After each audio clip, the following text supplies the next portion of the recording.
Hi guys, welcome to another edition of GCBS My Story, and here to introduce herself is the lady that kits me out for my favourite sport.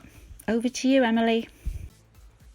Hi, I'm Emily. Some of you might know me from Canine Trail Time. That's my retail business that provides equipment for the Canicross, Bikejoring and dog scootering equipment. I take part in all the activities myself, not so much the dog scootering anymore, but I still compete in the Canicross all the time and the Bikejour whenever I feel like I want to get on the wheels again. Not so much these days, I tend to stick to Canicross, but I have done quite a bit of Bikejoring in the past. Wow, good introduction there, Emily. So how old were you when you got your first dog? And what made you choose a dog, and what was its name?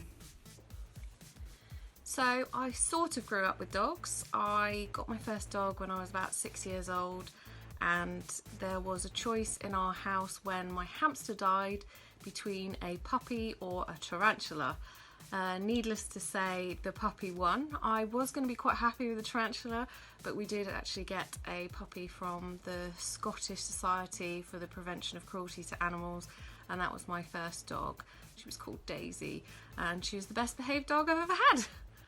Ever since then, I have owned dogs all my life, and I got my first dog outside of the family home when I was in my 20s, and her name was Tegan, and unfortunately I lost her last year, but she was the reason that I got into these dog sports.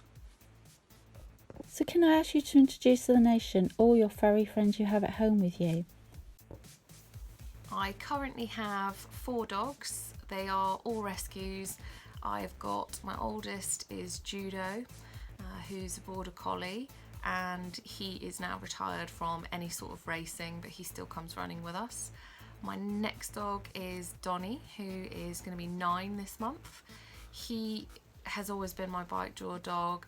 He's also my soul dog. He's just the dog that I call my emotional support dog. He's so in tune with me, and we've had a fantastic Bikejour career together because of that. And I think what we've done together has built our bond up and improved that dramatically, because he had his move to me was his 8th, and he was only 6 months old when I got him. He was a difficult dog, but well, he's still a difficult dog, but he's definitely improved on that over time. And then I've got the dog that most people recognise straight away, Yogi.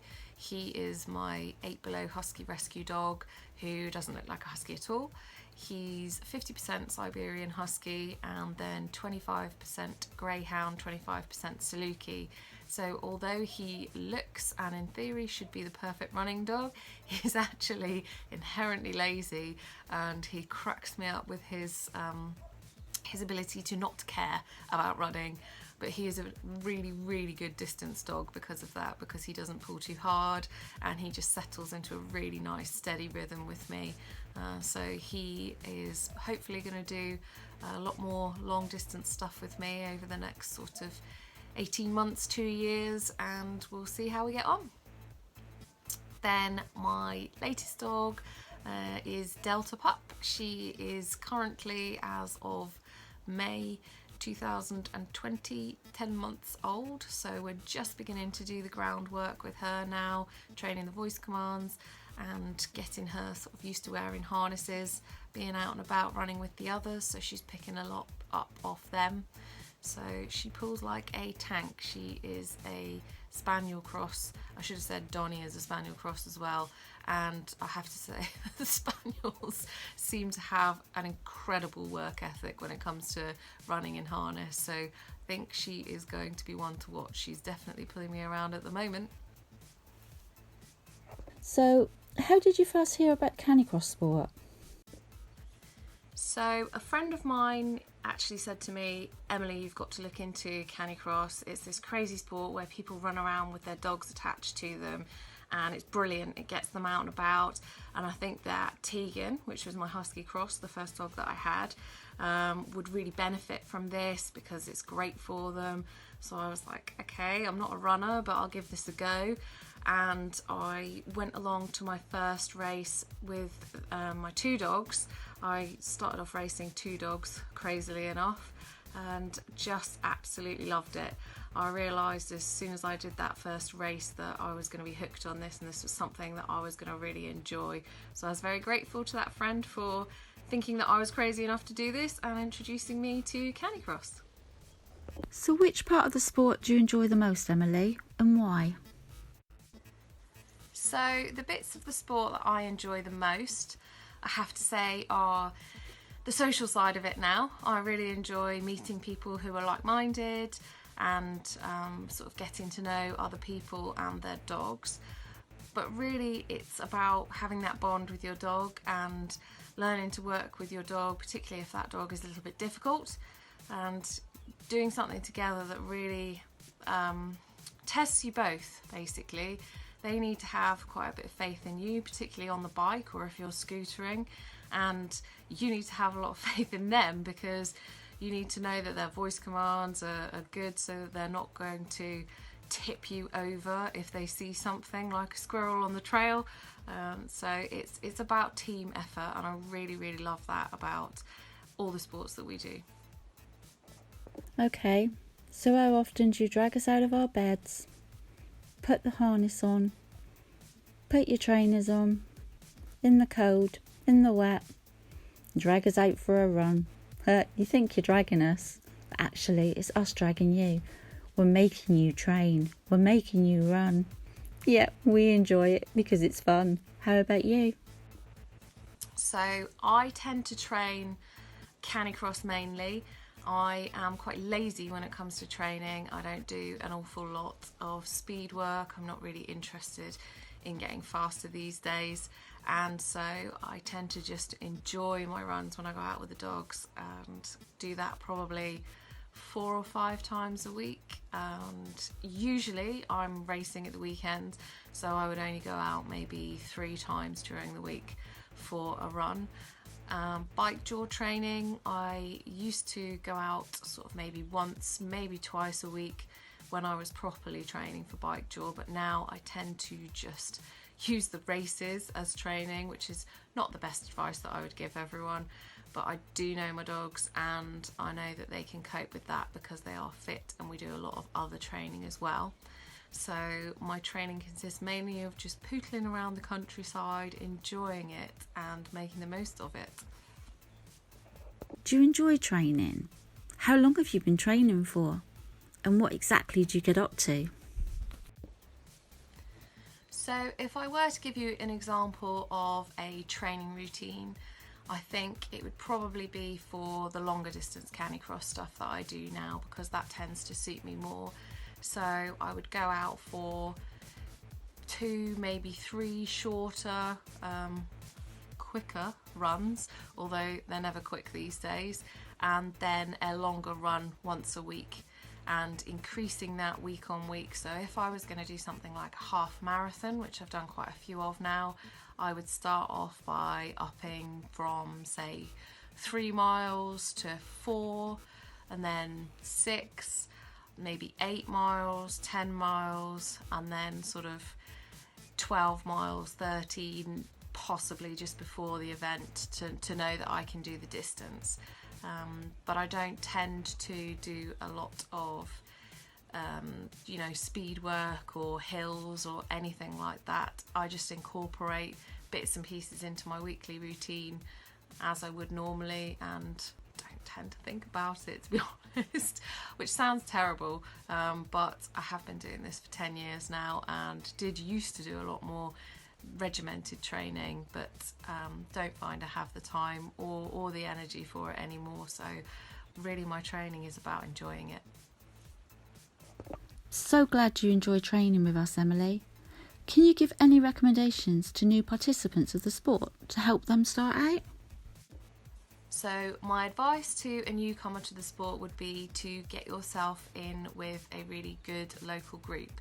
I started off joining my group, which was, at the time, the local group was Canicross Wiltshire, and I learned an awful lot from other people and their dogs, I have to say.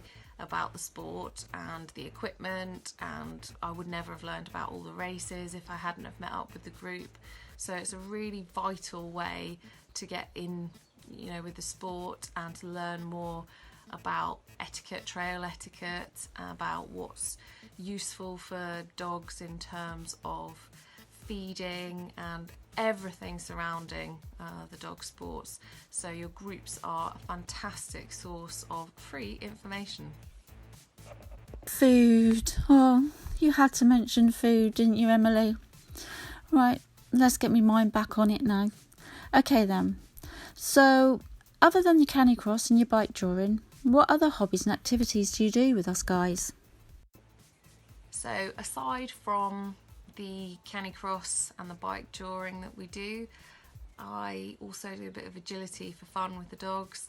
I've got an instructor in the local area who is fantastically patient with me, and we go once a week for a lesson just to get the dogs thinking about something else and to give them something else to do. We do love our agility.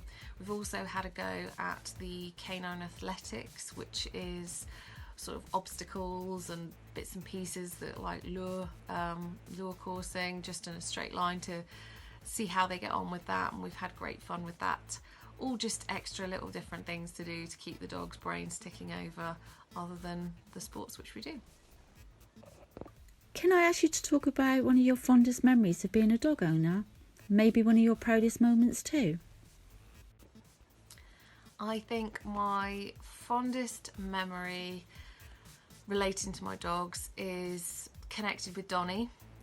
He was diagnosed in 2014 with Addison's disease, which is an autoimmune disease, and I was told that I wouldn't be able to run with him at all, let alone race, because his adrenal gland basically doesn't function, and so any excitement, if he's not medicated properly, could cause basically for him to die. That sounds dramatic, but that's the ultimate result of him not being medicated properly and him being stressed in any way through excitement or your normal stress. So I was told by the vets that I could potentially not be able to run him at all, and I was absolutely devastated, because out of all my dogs, he's been the one who loves the bike jaw the most.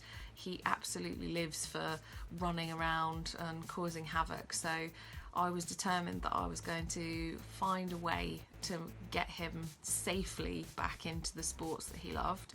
And after consultation with a holistic vet and talking to a lot of knowledgeable people who had dogs with Addison's disease, I'm really happy to say that I got him back Bikejoring, got him back racing, and my proudest moment ever is competing with him in the European Championships in Scotland in 2015. So it was about 18 months after his diagnosis, and we came 10th.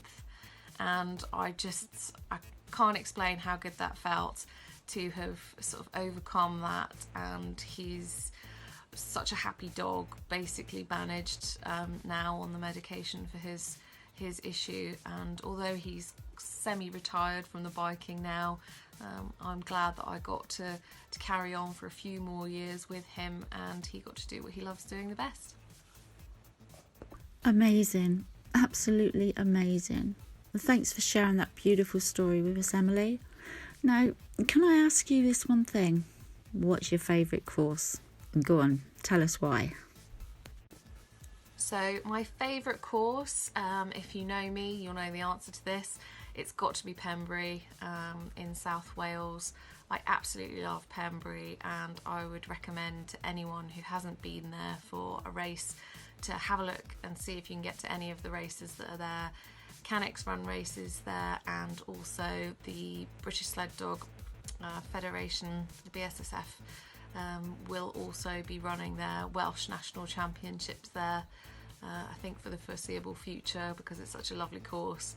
So if you can get yourself to Pembury, I highly recommend Pembury. It's next to a beach but in forest. The trails are all lovely, sandy, twisty, turny, lots of single track, and it's just the best place for taking dogs running.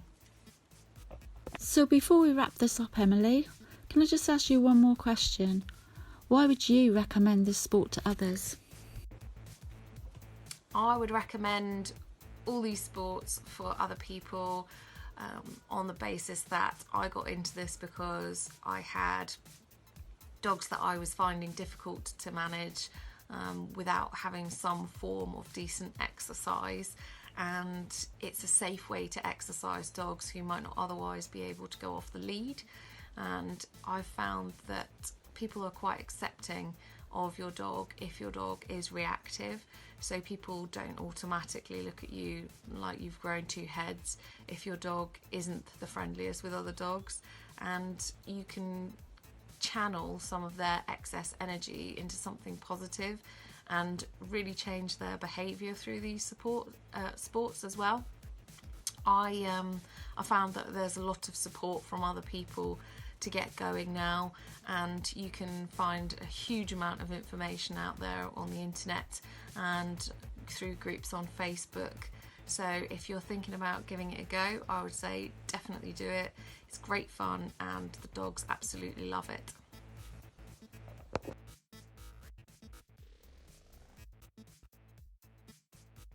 Yep, love it. Yep, we do, Emily.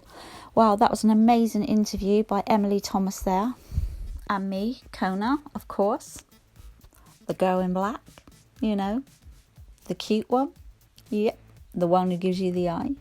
Yep. The one who really needs a wee. I've got to go. I'll see you all guys next time for the next My Story. You all take care now. Bye.